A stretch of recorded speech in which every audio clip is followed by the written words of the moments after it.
De acordo com a inteligência dos Estados Unidos da América, o exército russo não está apenas estagnado ou lutando, mas entrando em colapso.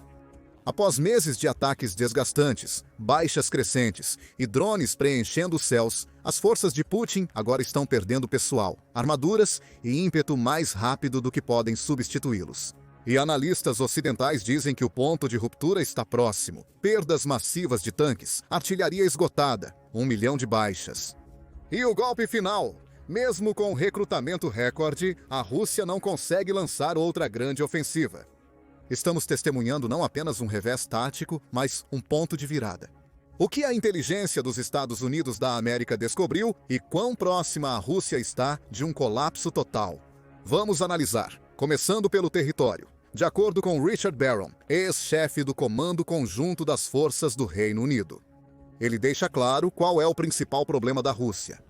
A Rússia está gradualmente tomando pedaços de território, mas a um custo insustentavelmente alto. O ponto de Barron é endossado por um oficial de segurança ucraniano anônimo que expôs ao Kyiv Independent o dilema atual de Putin. A Rússia não consegue conquistar nenhum território, e essa é a situação praticamente desde o fim da contraofensiva ucraniana. O oficial está se referindo ao que muitos viram como a suposta contraofensiva fracassada da Ucrânia em 2023. Apesar da tentativa de expulsar a Rússia do território ucraniano não ter sido bem sucedida, ela parece ter ajudado a Ucrânia a eliminar soldados e equipamentos russos o suficiente para reforçar suas defesas. A vantagem numérica de Putin está se tornando cada vez menos relevante. Mesmo com superioridade de 3-1 em tropas, e possivelmente maior em sistemas de armas. Os números confirmam que ainda não é o bastante, afirma o oficial. Segundo o Ministério da Defesa do Reino Unido, a Rússia capturou aproximadamente 192,6 km² da Ucrânia em abril. Após meses de queda na taxa de captura da Rússia, culminando em março, isso acontece. Em 2025, as forças de Putin capturaram apenas 88,5 km². Em abril, houve uma leve melhora, com a Rússia conquistando cerca de 4,8 km² da Ucrânia diariamente. Grande parte desse território foi tomado ao redor de Pokrovsk, onde o exército russo iniciou um novo avanço no esforço de Putin para tomar a região de Donbás. Entretanto, isso evidencia o fracasso das ambições territoriais de Putin. O líder russo tenta dominar Krovsk desde 2024. Pokrovsk é o principal centro logístico da Ucrânia na região, e sua captura deixa a Rússia mais próxima da fronteira administrativa de Donetsk. No entanto, todos os esforços da Rússia estão falhando, e o país está perdendo um grande número de tropas no processo. Ainda não temos os números completos das baixas das tropas russas para abril. Contudo, diversos relatos de perdas diárias revelam a extensão das baixas russas durante o mês de abril. No 23, a Rússia, 1.210 soldados e 85 sistemas de artilharia em apenas 24 horas. No dia seguinte, há 1.060 soldados e 3 tanques para as defesas da Ucrânia. Se usarmos esses 2 dias como média para abril, podemos assumir com segurança que Putin está sacrificando cerca de 1.135 de seus soldados a cada 24 horas para fazer pequenos ganhos na Ucrânia, o equivalente a 1.100 soldados perdidos por 2,3 milhas quadradas de território tomadas em abril, segundo Barons e um oficial ucraniano não identificado. As perdas não são sustentáveis para o exército russo. Uma recente avaliação da Agência de Inteligência de Defesa dos Estados Unidos da América, Defense Intelligence Agency, sugere que a Rússia ainda está quase vencendo, mas a um custo enorme, um ponto semelhante ao mencionado. De acordo com o Washington Post, o tenente-general Jeffrey A. Cruz apresentou ao Congresso. O relatório indica que a guerra na Ucrânia deve continuar evoluindo lentamente, a favor da Rússia até 2025. Porém, sem um acordo negociado ou uma assistência ocidental mais robusta, concordando com Barons. O relatório afirma que os avanços russos na Ucrânia estão desacelerando, com alto custo em perdas de pessoal e equipamentos. De acordo com o relatório da Defense Intelligence Agency, apresentado ao Congresso, os números revelados mostram o agravamento da situação para Putin. Há 10.000 veículos de combate terrestre, incluindo 3.000 tanques, quase 250 aeronaves e helicópteros e mais de 10 embarcações navais. Esses números podem ser conservadores. O Ministério das Finanças da Ucrânia afirma que as perdas da Rússia são ainda maiores do que o relatado. 10.854 tanques, 22.622 veículos blindados, 372 aeronaves, 336 helicópteros, 28 navios e um submarino. Independentemente da análise, essas perdas são realmente ruins. De acordo com o Washington Post, funcionários ocidentais, atuais e ex, enfatizaram como a guerra de Putin se transformou em um moedor de carne. Segundo funcionários, nos últimos 12 meses, a Rússia conquistou apenas 0,6% do território ucraniano, com 1.500 soldados mortos ou feridos por dia. Em alguns círculos, acredita-se que as perdas da Rússia chegam a 1 milhão de soldados, com o Ministério das Finanças da Ucrânia afirmando que o número atual é de 980.850. Segundo o The Washington Post, a situação piorou tanto para Putin que ele precisou alterar a forma como conduz sua invasão. Diz que nenhum dos lados conseguiu fazer avanços significativos no terreno. A guerra mudou, pois tanto a Rússia quanto a Ucrânia agora dependem de ataques de mísseis e drones de longo alcance para causar danos. Isso não surpreende a Ucrânia, que nunca tentou tomar a Rússia inicialmente. Contudo, para a Rússia, a crescente dependência desses ataques revela que Putin não pode mais confiar em suas tropas terrestres para conquistar território. Os dados revelam a crescente dependência de uma estratégia de longo prazo. Em 23 de maio, a Rússia atacou a Ucrânia com 298 drones e 69 mísseis balísticos, afirma o presidente ucraniano Volodymyr Zelensky. A Ucrânia enviou drones para a Rússia no fim de semana seguinte e oficiais russos declararam que as defesas aéreas derrubaram cerca de 700 drones em 72 horas, sendo aproximadamente 100 se aproximando de Moscou. Putin mudou sua abordagem, passando do foco em tomar território para prolongar a guerra e evitar o colapso da Rússia, pois foi forçado a isso. Cada ataque deixa mais claro que Moscou está prolongando a guerra, afirmou Zelensky após o ataque de 23 de maio. Zelensky acrescentou que é evidente que mais pressão deve ser exercida sobre a Rússia para que uma diplomacia genuína se inicie. Apenas sanções adicionais direcionadas a setores-chave da economia russa farão Moscou parar os ataques. Chegaremos à ideia de mais sanções e à resposta ocidental às tentativas vacilantes da Rússia de tomar a Ucrânia mais tarde. Mas o Washington Post faz um ponto-chave. Drones e ataques de longo alcance não conquistam território e não vão ganhar a guerra para nenhum dos lados, diz ele. Vários oficiais e especialistas afirmaram que aí reside o problema de Putin. Os drones se tornaram o principal matador na guerra da Ucrânia, representando 80% das baixas em campo de batalha de ambos os lados, afirmam os oficiais ocidentais. Contudo, os drones não podem tomar território, algo que Putin precisa fazer para vencer a guerra que iniciou. Drones podem matar e causar danos, mas não ocupar. Eles precisam ser seguidos por soldados no chão. E, como vários especialistas apontaram, Putin não é capaz de fazer isso, devido à combinação das defesas da Ucrânia e do enfraquecimento militar russo. Mas por que Jack Watling, que é um pesquisador sênior do Royal United Services Institute, ou Royal United Services Institute, acredita que ele tem a resposta? Watling, representando a organização sediada em Londres, destaca que a Rússia atraiu um número recorde de recrutas para seu exército em 2025. Isso sugere que as forças de Putin no terreno só se fortalecerão, mas não é o caso. Watling ressalta que os recrutas foram atraídos para o exército russo pela promessa de altos pagamentos e a garantia da Rússia de que a guerra terminará em breve. Como resultado, o exército russo depende cada vez mais de soldados novatos e mal treinados, incapazes de obter os ganhos territoriais necessários a Putin. Watling observa que este pode ser o motivo dos avanços terrestres da Rússia terem diminuído para um rastejar. No entanto, ele também acrescenta que as defesas da Ucrânia são parcialmente responsáveis pelos contínuos fracassos da Rússia. Em particular, diz o colega da Rússia, a Ucrânia criou uma zona defensiva de 10 milhas que está absolutamente cheia de trincheiras e minas. A Ucrânia criou uma zona em torno da região que Putin deseja conquistar. A estratégia é simples: empurrar as forças russas para a zona de morte para atrasá-las. As minas fazem grande parte do trabalho em eliminar as forças mecanizadas da Rússia, com a Ucrânia apoiando essas defesas com drones de curto alcance que dizimam quaisquer forças russas que se aproximem da linha de frente da Ucrânia. Putin está sendo forçado a confiar em abordagens de longo alcance. Como resultado, ele tem dificuldade em comandar suas tropas no terreno e alcançar seus objetivos. O Washington Post cita um oficial ucraniano afirmando que a incursão ucraniana em Kursk, em 2024, provavelmente contribuiu para as tentativas fracassadas da Rússia de conquistar território. Em agosto de 2024, a Ucrânia enviou uma pequena força de seus soldados para o oblast russo de Kursk, aproveitando as fracas defesas de fronteira de Putin. No processo, a Ucrânia capturou cerca de 1.201 km² de território russo, incluindo 92 localidades em poucas semanas.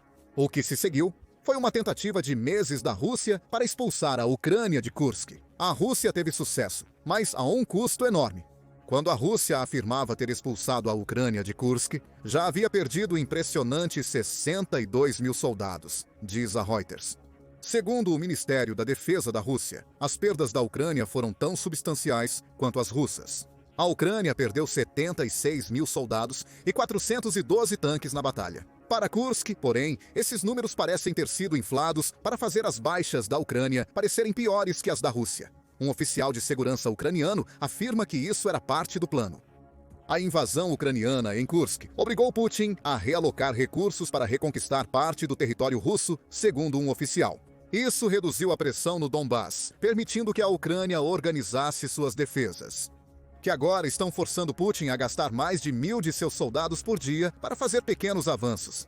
A Rússia não pode continuar assim, mesmo com um grande número de recrutas entrando em seu exército em 2025.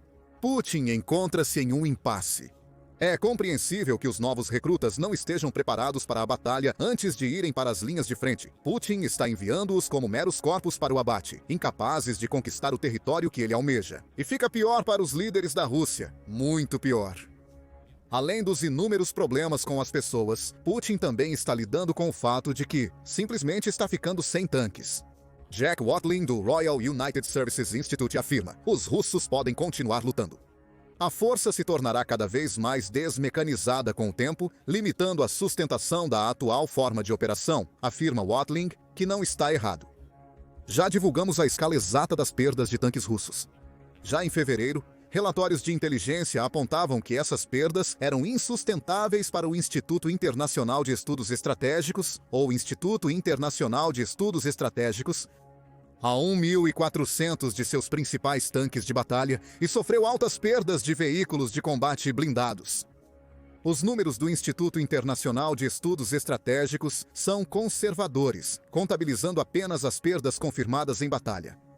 Apesar desses números conservadores, o Instituto Internacional de Estudos Estratégicos afirma que a Rússia enfrenta dificuldades na guerra, embora possua mais tanques e veículos armazenados. O problema que Putin enfrenta é que a maioria desses equipamentos está em péssimo estado de conservação. Putin já retirou os tanques e veículos de seus estoques soviéticos que poderiam ser facilmente reformados, deixando-o com o que sobrou. Mesmo se a Rússia conseguir restaurar mais de seu estoque envelhecido, o Instituto Internacional de Estudos Estratégicos indica que as enormes perdas de equipamento não podem ser compensadas pela reforma. Segundo o Instituto Internacional de Estudos Estratégicos, a Rússia não terá tanques de batalha principais suficientes para continuar suas operações além de 2026. A situação de Putin não é ajudada pelo fato de que a indústria de defesa da Rússia é capaz de produzir apenas cerca de 200 novos tanques de batalha por ano. Normalmente, esse seria um número impressionante, mas quando seu país consome anualmente 7 vezes mais, considerando uma estimativa conservadora. Essa produção, aliada à tentativa de reformar estoques de tanques em constante queda, só traz más notícias. Para uma ofensiva que já parece estar empatada no terreno, tudo se soma a uma péssima notícia para Putin. A Rússia está ficando sem oportunidades ofensivas. Barons aponta que a Rússia está à beira de ultrapassar o pico. Segundo Barron, ao The Washington Post, a Rússia está atingindo o limite de sua capacidade de tomar território ucraniano e conduzir uma ofensiva. É muito improvável agora que o exército russo tenha o equipamento, as pessoas e o treinamento e logística para montar uma ofensiva que quebraria a linha ucraniana. E mesmo que fizessem, explorariam de imediato. Barons é apoiado por outro especialista ocidental, Dara Massakot, do Centro Carnegie Rússia-Eurásia. Há uma diferença entre empurrar os ucranianos lentamente a um alto custo e ter os recursos necessários reunidos por trás disso. Massakot relata ao The Washington Post sobre a exploração de uma descoberta e a superação de obstáculos. Isso ainda é uma conta significativa em termos de equipamento necessário e não vejo essa concentração em nenhum lugar. Em suma, a Rússia não pode atingir os objetivos de Putin, que mudaram ao longo da invasão. Inicialmente, Putin queria tomar a Ucrânia inteira. Esse foi o ponto de sua ofensiva relâmpago em fevereiro de 2022. A campanha de poucos dias deveria fazer as defesas da Ucrânia desmoronarem diante do poder russo. Quando isso falhou, Putin adaptou-se à atual guerra de atrito, acreditando que poderia conquistar toda a Ucrânia através da superioridade numérica. Isso também não funcionou. Agora, o objetivo parece ser tomar as principais regiões ucranianas Donetsk, Luhansk, Kherson e Zaporizhia. Observamos uma redução constante dos objetivos de Putin na Ucrânia, imposta pela resistência ucraniana em se render à Rússia. Se acreditarmos em Massakot e outros especialistas citados, a Rússia não tem capacidade de lançar as ofensivas terrestres necessárias para tomar essas regiões por completo. Ela vai fingir que pode. A Rússia está preparando uma vasta ofensiva de verão para dar a impressão de que seu exército ainda está operando com força total. No entanto, veremos evidências do contrário. Com a crescente dependência de Putin em ataques de longo alcance, a falta de unidades mecanizadas da Rússia e os enormes sacrifícios de soldados por pequenos pedaços de território. Agravando os problemas de Putin, ele provavelmente não está recebendo informações precisas. Putin acredita que o tempo está ao seu favor e que a Ucrânia está sangrando mais rápido do que a Rússia, disse um oficial europeu ao Washington Post. Contudo, isso não procede, segundo outro oficial europeu. Putin pode estar sendo enganado por subordinados que apenas dizem a ele o que ele quer ouvir. Os relatórios dos subordinados superestimam o sucesso atual da Rússia, não refletindo a realidade do campo de batalha ucraniano, segundo o oficial. Putin está operando com informações falsas sobre o nível de sucesso das suas forças na Ucrânia e a força do exército russo. Isso nos leva a uma pergunta: o que acontece a seguir? Segundo a Defense Intelligence Agency, a Rússia não mudará sua estratégia, devido a essas ilusões que a afligem. O relatório afirma que Putin parece confortável com o custo atual de seus avanços lentos, calculando que podem drenar constantemente os recursos e a vontade da Ucrânia e superar o apoio ocidental. A sugestão parece ser que é hora do Ocidente ajudar a Ucrânia a aproveitar a crescente fraqueza russa. Mencionamos isso anteriormente ao discutir os apelos de Zelensky por mais sanções ocidentais contra a Rússia. O líder ucraniano acredita que sanções prejudicariam a Rússia quando ela planeja gastar 150 bilhões de dólares em defesa. Em 2025, isso representa um 25% ajustado pela inflação no orçamento da Rússia para 2024, correspondendo a cerca de 40% do orçamento federal total russo. As sanções aumentariam a pressão, e atualmente existe uma proposta bipartidária nos Estados Unidos da América para fazer isso. Em 20 de maio, os senadores Lindsey Graham, republicano, e Richard Blumenthal, democrata, apresentaram uma legislação apoiada por outros 81 senadores. Isso questionou o valor das negociações de cessar-fogo enquanto a Rússia está enfraquecida e demonstra que não vai parar de lutar. Essa legislação requer a aplicação de sanções secundárias a países que comercializem com a Rússia nos setores de petróleo, gás, urânio e produtos similares. Pede que os Estados Unidos da América instituam uma tarifa de 500% em nações que comprem esses produtos da Rússia, com o objetivo de afastar essas nações das garras de Putin. Reduzir a compra de suprimentos russos significa menos dinheiro para os cofres de Putin. Situação indesejável para o líder da Rússia, que já está esgotando as reservas financeiras do país para financiar sua guerra. O problema é que os Estados Unidos da América podem não cumprir essas sanções. Em 16 de maio, o presidente dos Estados Unidos da América, Donald Trump, sugeriu a possibilidade de os Estados Unidos da América se retirarem totalmente das negociações de cessar-fogo. Após longas chamadas telefônicas com Putin e Zelensky, Trump afirmou que tinha uma linha vermelha em sua cabeça que o faria desistir. Tenho uma certa linha, mas prefiro não revelá-la para não dificultar ainda mais a negociação. Se ultrapassar essa linha, significaria o fim das negociações de cessar-fogo ou a retirada do apoio dos Estados Unidos da América à Ucrânia ainda é incerto. Zelensky espera que a Ucrânia vença, pois os sinais indicam que pode derrotar um exército russo em desintegração. Apesar dos inúmeros problemas apontados por especialistas dos Estados Unidos da América e outros países ocidentais, Zelensky pode ter sorte. Trump, que parecia estar suavizando sua postura em relação a Putin recentemente, agora está insatisfeito com o líder russo. Após o ataque aéreo russo em 25 de maio, que usou 367 mísseis e drones e matou 12 pessoas, Trump questionou o que diabos aconteceu com ele. Trump rotulou Putin como absolutamente louco pelos ataques na Ucrânia, advertindo que suas tentativas contínuas de conquistar o país levarão à queda da Rússia, pois ele está matando muitas pessoas. Trump parece estar prestes a endurecer com Putin, principalmente se o líder russo intensificar sua ofensiva de verão, o que é um problema para Putin. Ele contava com sua habilidade de manipular os Estados Unidos da América para prolongar a guerra. Se ele já possuiu tal habilidade, ela está se esvaindo. Especialmente agora que os Estados Unidos da América estão cientes da fraqueza da força militar russa. Mas o que você acha sobre a desintegração da força militar da Rússia e a verdadeira mudança que está trazendo para a guerra na Ucrânia? Estamos presenciando um ponto de virada em que as ofensivas terrestres russas passam de pouco eficazes para quase inexistentes em termos de conquista territorial? Compartilhe sua opinião nos comentários e inscreva-se no The Military Show para mais vídeos sobre os últimos acontecimentos na guerra da Ucrânia. Confira, você não vai acreditar nestes números. A Rússia não se recuperará por um século. Ou assista este outro vídeo.